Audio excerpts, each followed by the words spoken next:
Sebenarnya dia udah daftar, antrinya berangkatnya 10 tahun lagi, tapi bisa diproses dipercepat. Langsung berangkat. Oh, harusnya jadi kecepatan ini ya, percepatannya saya sampaikan WNA Plus ini karena awalnya dari WNA Plus dulu, sekarang udah nggak ada lagi WNA Plus diganti dengan haji khusus. Nah, yang cepat-cepat ini yang langsung berangkat ini malah dikenal haji WNA Plus atau haji Plus, tapi ini hanya istilah ya, percepatan baik di reguler ataupun di haji plus. Ini sekarang yang lagi diributkan di Kemenak kemarin sebelum pelantikan ya, diributkan oleh DPR sama Kemenak. Tidak resmi tidak resmi ya, bisa haji plus resmi, hanya permasalahannya pelaksanaannya, pengadaannya yang tidak prosedural. Makanya sekarang diobok-obok sama DPR RI kemarin ya, tapi resmi ya. Baik, yang kedua ada haji mujamalah. Nah, ini akan saya tegaskan lebih rinci pertemuan hari ini. Haji mujamalah. Yang ketiga ada haji furoda. Nah, ini tadi yang ditanya apa? Nah, saya tahunya di undangan pernah dengar ya, haji furoda. Ini akan saya tegaskan. Kemudian di bawahnya lagi haji gahili, kemudian haji bisa ziarah, kemudian haji bisa ilmu muwakaf yang ada di video tadi. Saya sarankan kami minta dengan adanya baru nanti revitalisasi, jangan yang bawah ini jangan ya. Sampaikan kepada keluarga, masyarakat, Bapak Ibu sebagai partai ini jangan pernah pasarkan ini. Nah, jangan pernah tawarkan ada oknum-oknum dari Jakarta, oknum-oknum dari mana tolong, ya. Karena bahaya, rugi bagi penyelenggaranya, apalagi kepada jamaahnya. Yang tiga bawah ini haji dakhili. Haji dakhili ini sekedar informasi saja ya. Haji dakhili ini resmi di Saudi tapi tak resmi di Indonesia. Haji dakhil ini haji dalam negerinya Saudi, sama dengan kuota untuk Arab Saudi sendiri. Haji resminya Arab Saudi atau haji regulernya Indonesia ini untuk warga negara Indonesia. Haji dakhili namanya.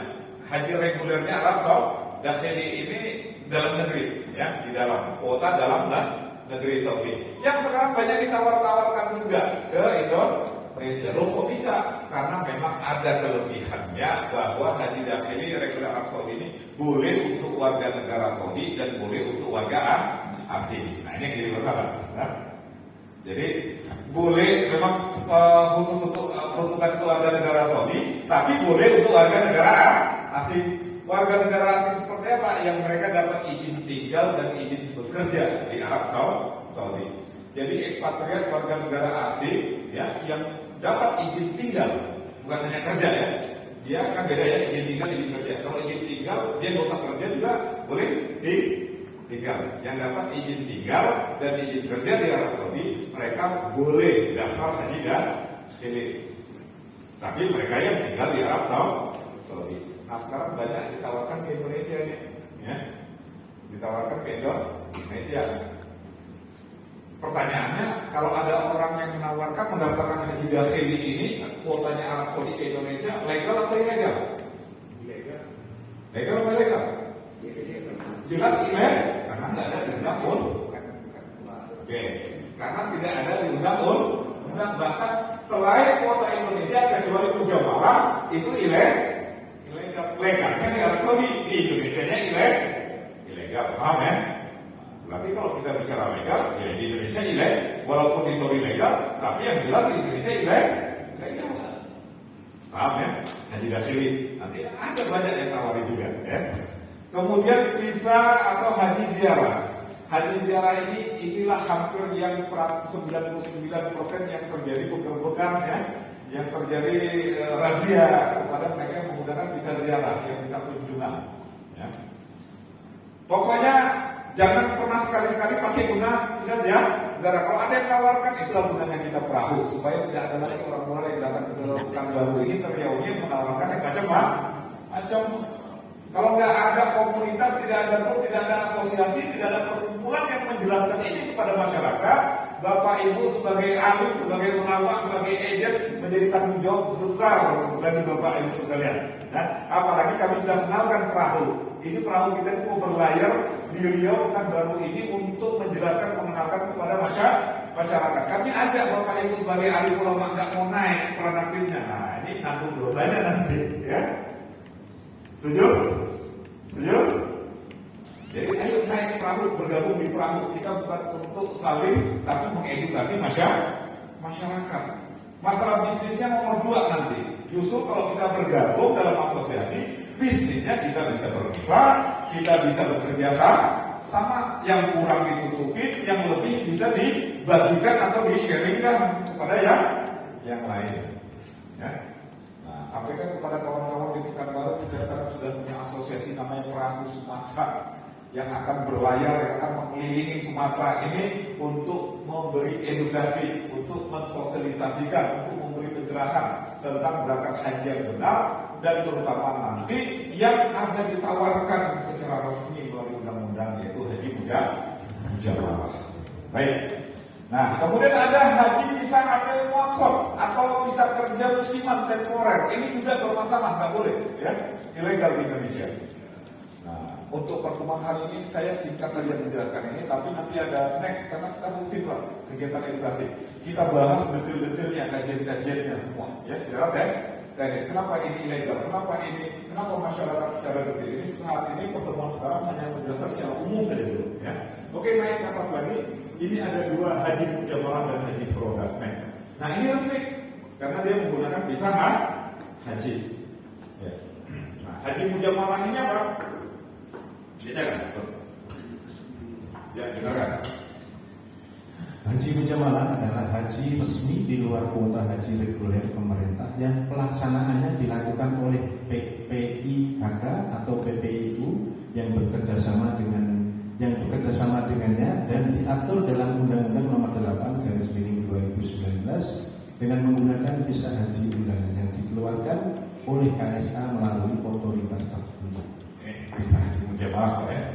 Visa haji mujamalah adalah sebuah kota yang di luar kota resmi untuk pemerintah Indonesia yang reguler dan khusus yang disediakan melalui undangan Kerajaan Saudi.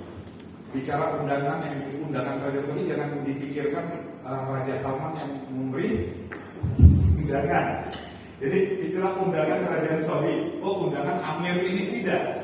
Ini hanya wakil bahasa yang mewakili instansi lembaga tertentu yang otoritasnya terkait dengan urusan haji.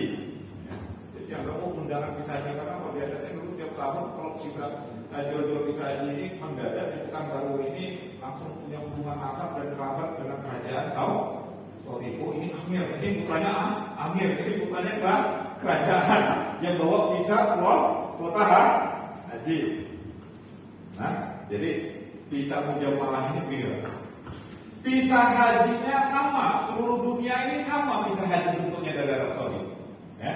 Selama itu visa haji, mau haji reguler, mau haji khusus, mau haji Australia, mau haji Malaysia, mau haji Brunei, mau haji Kuala Lumpur, visa yang dikeluarkan dari Arab Saudi semuanya sama.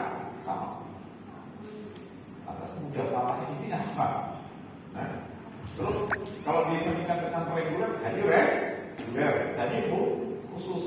Ini semua visanya sama.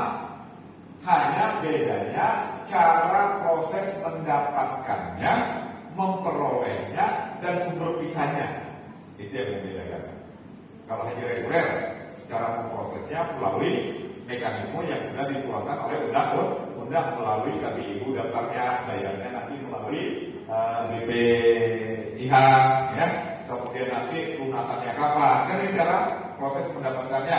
Udah itu antri tunggu beberapa tahun. Ini cara proses reguler. Visanya sama visa haji. Haji khusus juga kurang lebih seperti itu. Nah, mujamalah apa? Cara mendapatkan visanya dari 2 sumber. Ya. Sumber pertama, dulu hanya 1 sumber, sekarang ada 2. Ya. Pertama, visa undangan ini bisa diperoleh dari Kedutaan Arab Saudi yang ada di Jakarta. Jadi otoritas yang resmi itu yang benar-benar mengeluarkan mujamalah ini adalah salah satunya Kedutaan Arab Saudi. Dulu pun asal muasal dari undangan ini dari kedutaan.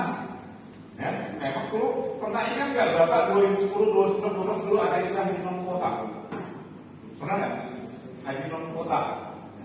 Dulu nggak ada ziarah, nggak ada haji non kuota yang dianggap ilegal. Nah ini kita ilegal terus sama pemerintah. Haji mujamalah.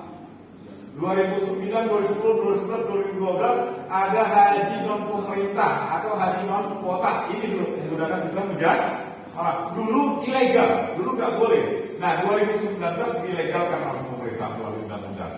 Ya, memperolehnya dari perusahaan. Kemudian otoritas-otoritas tertentu yang mempunyai hubungan dengan Kementerian Haji Arab Saudi. Oke. Yang sekarang per 2023-2024 diwakilkan melalui syarikat-syarikat di Saudi. Perusahaan-perusahaan boleh kan? Ya. Tapi tidak semua perusahaan tentunya.